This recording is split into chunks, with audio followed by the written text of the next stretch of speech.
Hey ISG, this is a video rebuttal to Ed Calderon's video where he's trying to liquefy the cylinder of a lock.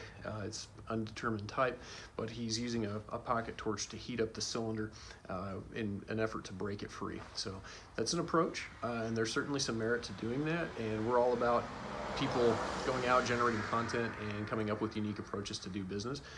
But in that case, we think that it's probably a little bit too esoteric. Not a lot of people carry a pocket torch, for one. For two, you have to have some knowledge of the metallurgy involved. So for example, some of the locks were made with zinc or zinc alloys, which have a pretty low melting point, around 550 degrees.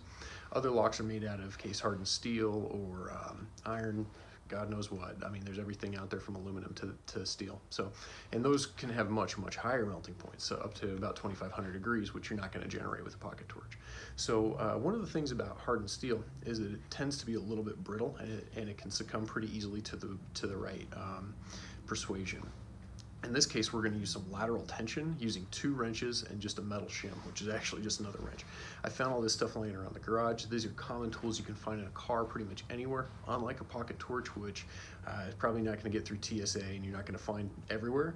So what we're going to do is we're going to take these wrenches and put the bite opposing, and we're going to clinch down and pop. You can see right there. Now this lock is busted. And this is much quicker and much more efficient than trying to melt the internals of the lock and hoping that the type of metal is sufficiently weak that you can do that with a pocket torch. So this is a destructive bypass method that we use occasionally if we have something like this lock that is stubborn. This particular one, it's a tough under fire, hardened master lock.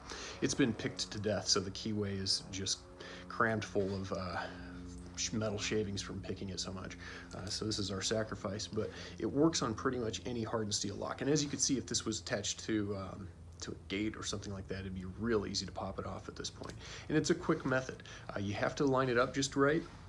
One of the things that you'll find is if you do it too low towards the base, this is where the lock is at its strongest. It's not going to be as flexible. But if you come up at about, let's see, just a little bit more than halfway, this is where it's at its weakest, and you're acting on this little arch. So this is great at supporting weight from above. It is not great at dealing with lateral tension in the vertical. So, and this is its weak point. So you find this axis right here, jam those wrenches in there, and depending on the size of the wrenches, you may need some shims, which was the case with this one. Then just pry them apart like that, and it'll pop open. So we hope you've enjoyed this video. We hope it gives you something to think about with destructive bypass methods. In an emergency, something like this might save your life. It takes very little time as opposed to methods like melting or louder methods like a ram set or things like that. So we hope you've enjoyed it. Busted a lock. So have a good day.